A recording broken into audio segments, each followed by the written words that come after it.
Codons के बारे में देखते हैं। ठीक है, जेनेटिक्स में ये कोडोन्स होते हैं जो कि मैसेंजर आरएनए में एक क्रम होते हैं जो कि 3 न्यूक्लियोटाइड के एक सेट होता है और इन्हीं कोडोन्स के रूप में ही इंफॉर्मेशन स्टोर होती है डीएनए में चाहे आरएनए में।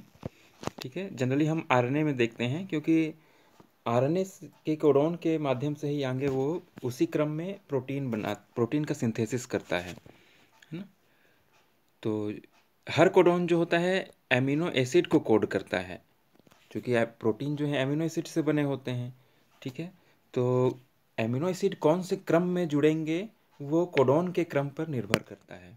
ठीक है, तो कैसे कोडोन होते हैं, ये 3 का सेट होता है जैसे आप यहाँ पर देख रहे हैं। ये ऊपर तो डीएनए बना हुआ है। ठीक है, डीएनए में चूँकि डबल स्ट्रैंड होते हैं तो उसमें से एक स्ट्रैंड कोडिंग होता है और एक नॉन कोडिंग होता है। जैसे ये नॉन कोडिंग स्ट्रैंड है, ये कोडिंग स्ट्रैंड है।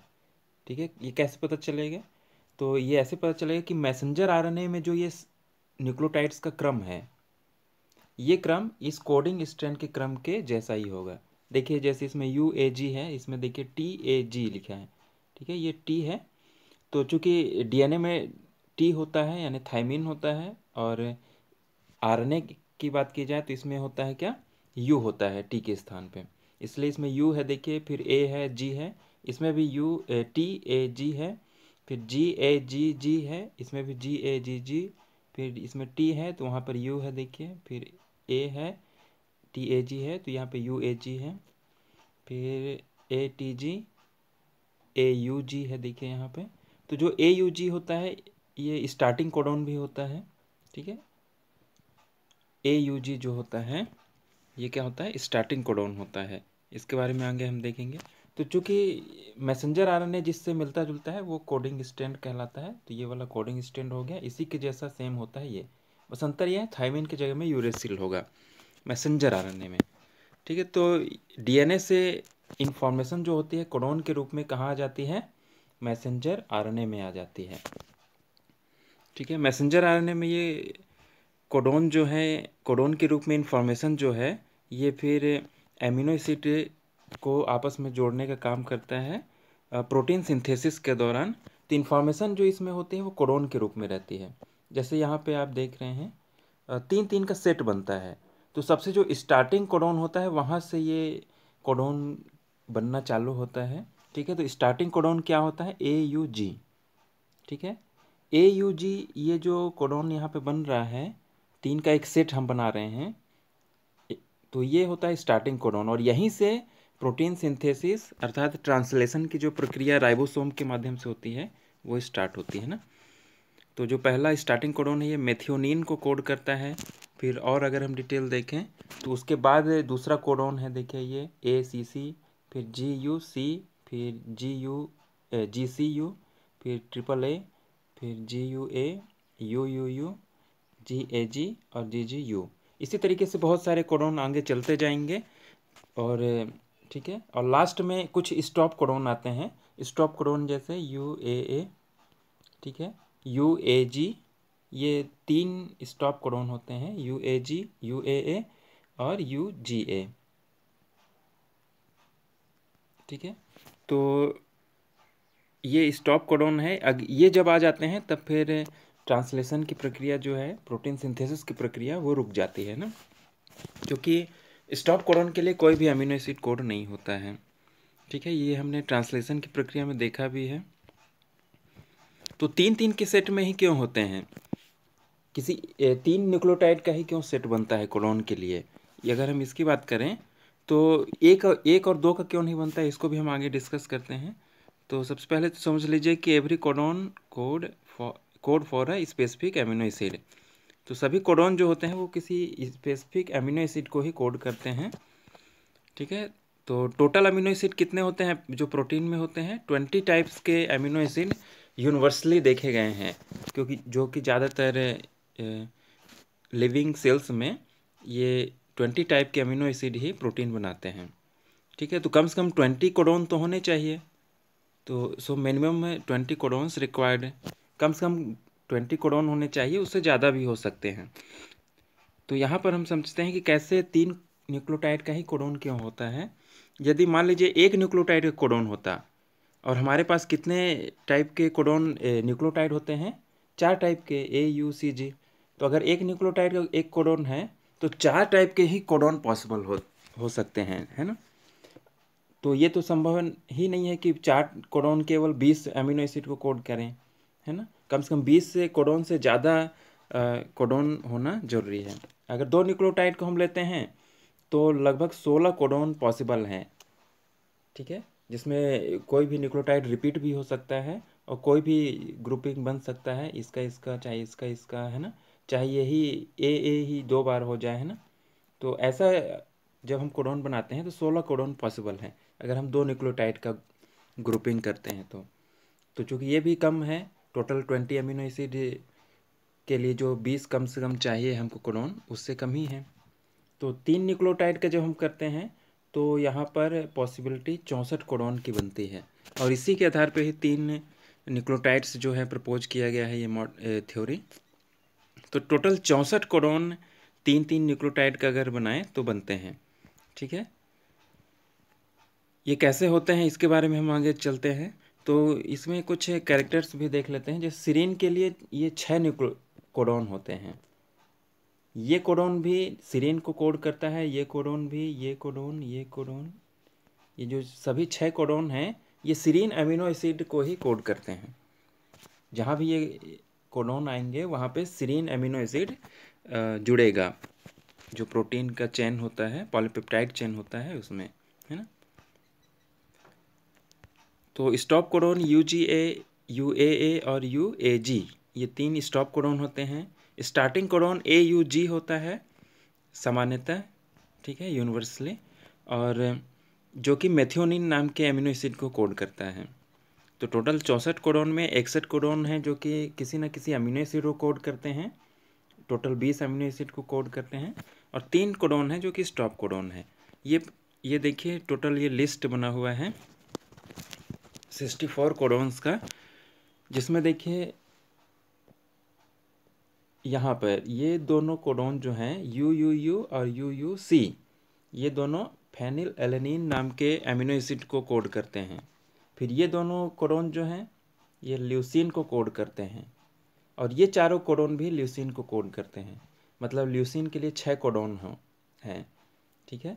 तो मैसेंजर आरएनए में जब भी ये कोडोन आएंगे तो वहाँ पे ल्यूसीन इंसर्ट होता है पॉलीपेप्टाइड चेन में, ठीक है।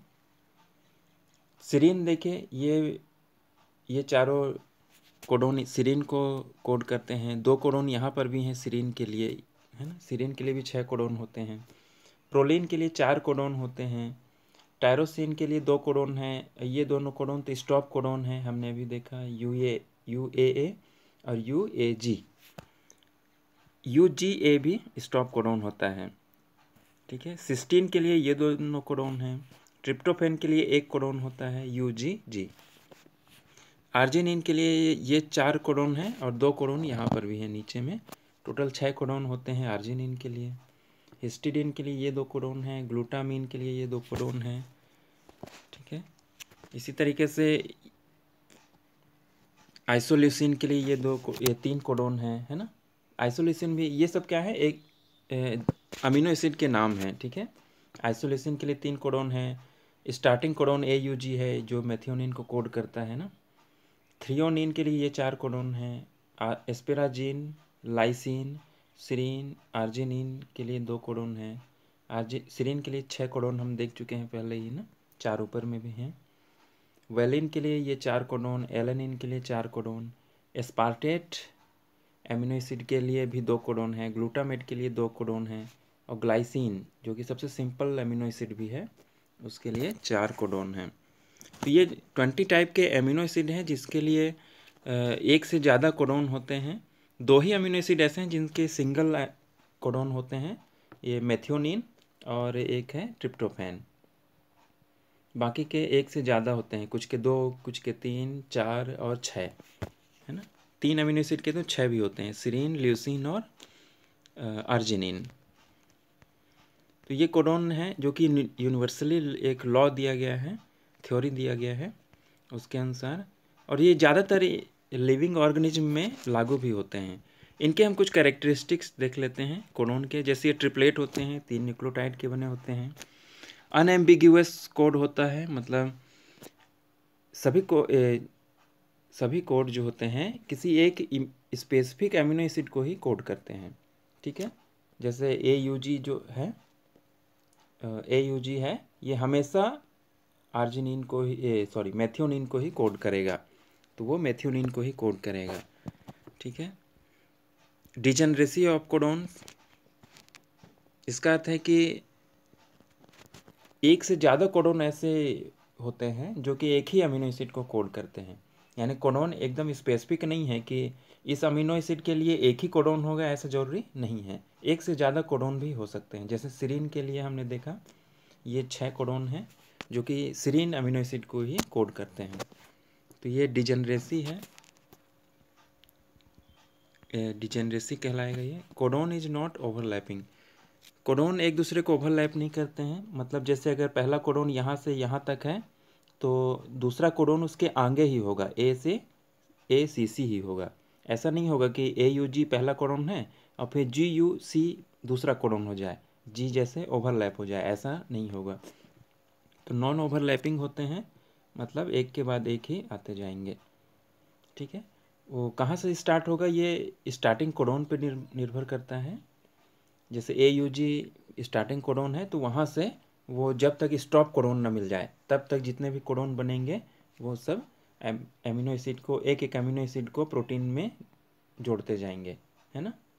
प्रोटीन में यानी पॉलीपेप्टाइड चेन जो बनती है एमिनो एसिड का, ठीक है। तो ये जो इन्फॉर्मेशन होती है कोडोन के रूप में, ये प्रोटीन बनाने के लिए ही उपयोग होती है। अब प्रोटीन क्या होते हैं, अमीनो एसिड का एक निश्चित क्रम होता है। तो वो जो क्रम है अमीनो एसिड का प्रोटीन में, वो कोडोन के क्रम पे निर्भर करता है कि कौन सा कोडोन किस क्रम में है, ठीक है। तो बहुत सारे प्रकार के मैसेंजर आरएनए होते हैं। तो अलग अलग मैसेंजर आरएनए में अलग अलग कोडोन का क्रम होता है, जिसके आधार पे अलग अलग सीक्वेंस वाले एमिनो एसिड जुड़ते हैं और अलग अलग टाइप के प्रोटीन बनते हैं, ठीक है। तो कुछ एक्सेप्शन भी हैं। जैसे पांचवा कैरेक्टर है कि यूनिवर्सल कोड होते हैं, मतलब हर जगह ये लागू होता है, परंतु इसमें कुछ एक्सेप्शन भी हैं। जनरली देखा गया है कि ज़्यादातर स्पीसीज में, ज़्यादातर सेल्स में यही नियम लागू होता है जो हमने चार्ट में देखा, ठीक है। परंतु कुछ एक्सेप्शन यानी अपवाद भी हैं जिसमें कुछ डिफरेंस आता है कभी कभी, परंतु वो कुछ स्पीसीज में ही, कुछ कॉन्टेस्ट में ही ऐसा देखा गया है। जैसे UGA हमने स्टॉप कोडोन के रूप में पढ़ा है ना। परंतु ये कई बार कुछ स्पीसीज में देखा गया है सेलेनोसिस्टीन नाम का एक एमिनो एसिड को इंसर्ट करता है, जो सिस्टीन से मिलता जुलता है, परंतु उसमें सेलेनियम होता है, सल्फर के जगह में सेलेनियम होता है सेलेनोसिस्टीन में। बाकी सिस्टीन में क्या होता है कि वहाँ पर सल्फर होता है, बस इतना ही अंतर है सेलेनोसिस्टीन में। तो ये जो 20 अमीनो एसिड हमने पढ़ा है उससे अलग है ये, ठीक है। तो इसको हम 21st अमीनो एसिड कह सकते हैं, 20 से ज़्यादा हुआ, 21वां नंबर का। इसी तरीके से UAG जो है ये भी स्टॉप कोडोन है नॉर्मली, परंतु कभी कभी ये पायरोलाइसिन को भी कोड करता है। ये लाइसिन एक अमीनो एसिड होता है, उसी से मिलता जुलता एक अमीनो एसिड है जो कि 22वें नंबर का अमीनो एसिड हम इसको कह सकते हैं, ठीक है। तो परंतु ये कुछ स्पीसीज में ही ऐसा देखा गया है। UGA ये भी स्टॉप कोडोन है, तो ये कभी कभी ट्रिप्टोफेन को कोड करने लगता है। नॉर्मली तो स्टॉप कोडोन होता है, परंतु कुछ जगह पे देखा गया है, जैसे कुछ स्पीसीज के माइटोकॉन्ड्रिया में ऐसा देखा गया है ना। माइटोकॉन्ड्रिया के अंदर भी अपना मैसेंजर आरएनए होता है, जो कि माइटोकॉन्ड्रिया के बाहर जो साइटोप्लाज्म में है मैसेंजर आरएनए है, उनसे थोड़ा डिफरेंस होता है। तो माइटोकॉन्ड्रिया में जो मैसेंजर आरएनए हैं उनमें से कुछ स्पीसीज में ही ऐसा देखा गया है कि वो ट्रिप्टोफैन को कोड करते हैं। ये UGA जो कोडोन है, ये स्टॉप कोडोन के बजाय वो ट्रिप्टोफैन एमिनो एसिड को कोड करने लगता है। GUG जो कि नॉर्मली वैलिन को कोड करता है, परंतु ये कभी कभी स्टार्टिंग कोडोन के रूप में भी काम करता है, कुछ मैसेंजर आरएनए में देखा गया है। UUG ये जनरली ल्यूसीन को कोड करता है, परंतु कुछ स्पीसीज में देखा गया है कि ये स्टार्टिंग कोडोन का भी कार्य करता है। नॉर्मली हमने AUG को स्टार्टिंग कोडोन के रूप में देखा है, है ना। स्टार्टिंग कोडोन में क्या देखा है, AUG, ये याद रखना जरूरी है ना। स्टार्टिंग और स्टॉप कोडोन को याद करना जरूरी है, बाकी चीज़ें सारे कोडोन तो याद नहीं होते हैं। खैर ठीक है। UAA और UAG जो है स्टॉप कोडोन होता है नॉर्मली, परंतु ये एसिटाबुलेरिया में एक सवाल है जो उसमें ग्लूटामीन को भी कोड करते हुए देखा गया है कुछ मैसेंजर आरएनए में। UGA जो कि स्टॉप कोडोन है, ये सिस्टीन को भी कोड करते हुए देखा गया है यूप्लॉट्स में। ठीक है, एक जीव है यूप्लॉट्स। ग्लूटामीन के रूप में एस्टाबुलेरिया में, टेट्राहाइमिना और पैरामीशियम में भी ऐसा देखा गया है। तो ये कुछ एक्सेप्शन है जहाँ पर ये कोडोन जो है, कोडोन का जो ये डेफिनेट रूल दिया गया है ये वाला, तो ये कभी कभी लागू नहीं होता है, परंतु ये कुछ स्पीसीज में ही देखा गया है ऐसा। नॉर्मली ज़्यादातर स्पीसीज में ये ये कोडोन रूल काम करते हैं, है ना। ठीक है, तो कोडोन्स के बारे में इतना ही देखते हैं।